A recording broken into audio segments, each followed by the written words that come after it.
Hey there guys, I just want to say thank you very much for 350 subscribers, and if I sound like I'm under the weather right now, I'm currently in the middle of like 10 bloody exams, so like, I feel like I'm gonna die. I'm sorry that this video is gonna be very late, obviously I had to hand it over to my good friend here, Aquas Frost, who's gonna edit the video for me. So anyways, thank you very much for 350 subscribers, let's try and get to 400. Anyways, Bakugan Fights Part 3. So the first fight we have on this list is Shun and Baron versus Volt. And basically, this fight is during where the Brawlers are hiding out in Naruto's house, trying not to get hunted down by the Vexo, so their attribute energies can be taken into the Bakugan genocide machine. But you see, there's a little problem here. Baron's little sister shows up through a portal asking where the hell he is.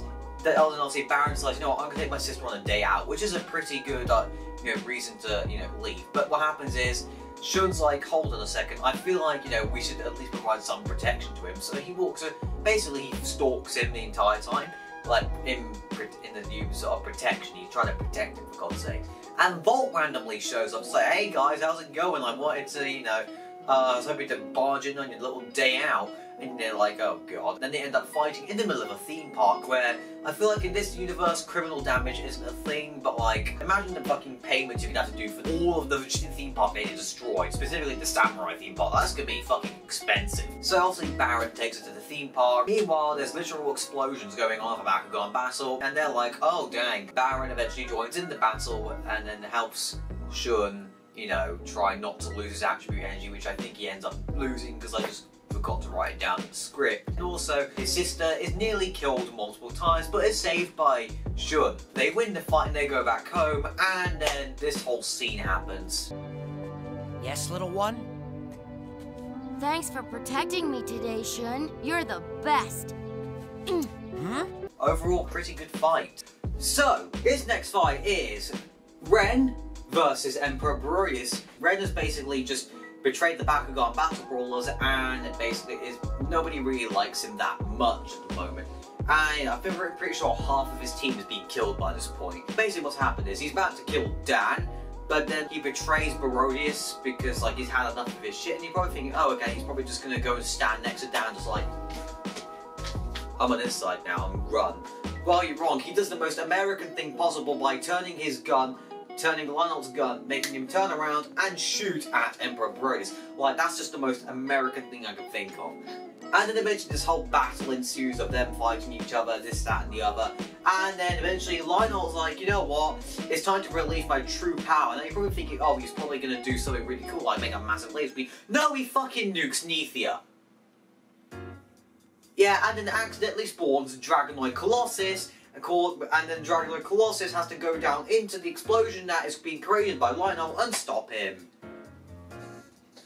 Also, speaking of Dragonoid Colossus, the next fight is Dragonoid Colossus versus Dan and Drago. And now you're probably thinking, oh god, Dan and Drago fight's going to go on throughout the entire bloody video about them. It's like, well, you can't have a video about Bakugan without mentioning Dan and Drago at least twice. But anyways, basically Dragonoid Colossus has been summoned because, as we talked about in the last fight, a massive explosion sort of happened and he was like, oh shit, what up? So he just randomly summons Dan and Drago to like this other realm where also for some reason Nerzak and the guy with the worst haircut ever, Mason, is there.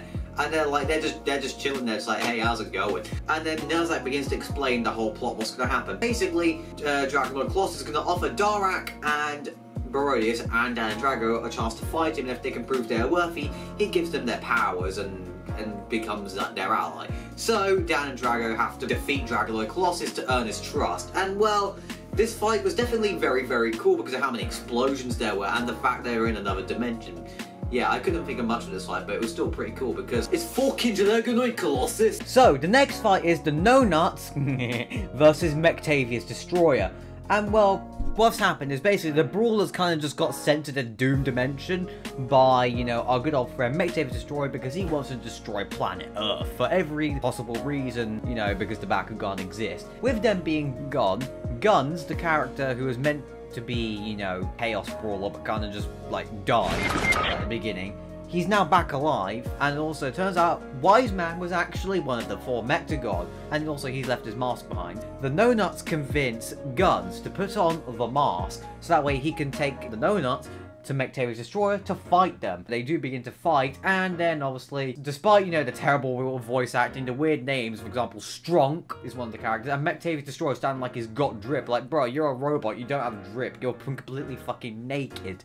The fight was really, really awesome, and also, unfortunately, we do actually get to see actual Bakugan get killed on screen, which is sad, but then again, it was this guy who died, and he looks fucking ugly. The next fight is Spectra, Gus, and Hydron, and the Bakugan Battle Brawlers versus the alternative plan. Now you're probably thinking, what the hell is the alternative plan? Well, basically, it's a massive fucking spaceship capable of blowing up a planet. Pretty much every Stellaris player's wet dream.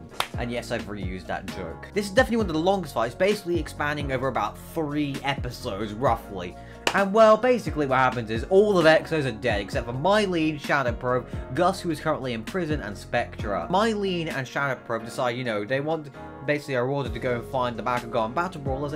They find the Bakugan Battle Brawlers in Marucho's house, and they like, okay, we're gonna kill you now. And they're like, okay, but come to our basement first because we got stuff. And they start like talking to Spectra, and plot happens, and eventually they end up in Bakugan into space. And basically, they lose the fight. And Mylene decides to throw down one of the mega suck balls, trying to send everyone to Serbia, but instead, they end up crashing Bakugan into space. And they both die, presumably. The Bakugan Battle Brawlers use the traces of teleportation bullshittery to track down where they came from, so that way they can find the alternative and get rid of the Emperor, the King Xenahel, that's his name. Fucking hell, what is wrong with me today? The night before they plan to attack, Spectra decides, you know what, I'm just gonna head out. So he does, he heads out and rams his ship into the Black Palace, and then some random shit happens, and then a massive fucking spaceship appears. Which, if I tried to do that in Stellaris, my economy would 100% crash. Gus gets broken out of prison and joins Spectra in the fight, and then Hydron breaks out of prison, but like, he just randomly disappears for like the entirety of the fight. And just before the Brawlers arrive, they literally blow up an entire planet. Which sounds like a lot of fun, but trust me, blowing up a planet is very, very difficult. I have experienced this because I'm a pro Stellaris player. Once the Brawlers arrive, they're like, okay, we need to bring out all the guns. They bring out a trap Bakugan, battle gear, the power of friendship, and they do everything. They throw everything they have at the thing, and nothing works. So, Spectra, being the actual Giga Chad he is, he pulls out the big fucking cannon known as the Zuckinator. Now you're probably thinking, what is the Zuckinator? Well, it's a big fucking cannon. And that's pretty much it. It's basically what the Russians did in World War II. It's basically the Sturmtiger of battle gear. Take the Sturmtiger from real life, you just turn that into Bakugan, and basically you've got the Zuckinator. And so they used the Zuckinator to blow a massive fucking hole in the spaceship, and I'm surprised it didn't actually cut it in half. They go into the thing, and they have to fight all the way through to get to basically the core of the ship and blow that up. Also, Spectra and Mira try to go and get their dad out there, be like, you know, Dad, come on, we gotta go. He's like, oh, okay, hold on a second, I left my hentai collection. Just kidding. It's actually the secret data that they've been going on through the entire arc. And so he goes back to watch it. It turns out there's a whole bunch of Bakugan at war, and it's like, wow, cool. But anyways, you really have to leave the children with that, and then he dies. Because the spaceship exploded. And the Bakugan Brawlers win! And yeah, that fight was pretty awesome. So the final fight on this list is Dan and Drago versus Naga and Howl G. And now Howl G, firstly, is a very weird name for a villain, but he's actually just Dr. Michael, but just green. The Naga is determined to bring out the end of the world, as like every anime villain is, by taking the power of the Silent Core and the Infinity Core that Waven has, and try to combine them to basically create ultimate levels of destruction. You know, typical bad guy stuff, really. As you know, when all hope seems lost, Dan and Drago come and save the day and completely beat up Naga and take the core from him and go and reunite Bakugan Destroyer into New Destroyer and save the day. And by the way, just the icing on the cake, Joe's voice acting in this scene is just perfection. Wyvern! Wyvern! Wyvern! Adding to the intensity of this fight is a literal floating island that they have to fight on, and also Dan and Drago have to defeat these weird, like, guard centurion looking motherfuckers at the same time. It's pretty fucking awesome. It's a very awesome vibe. Just watch season 1. It's amazing. Anyways, guys, thank you so much for watching this video. If you want another part of Bakugan fights, I'm not doing it. But if you want to watch part 2, here it is. And if you want to watch more of my Bakugan videos, click here.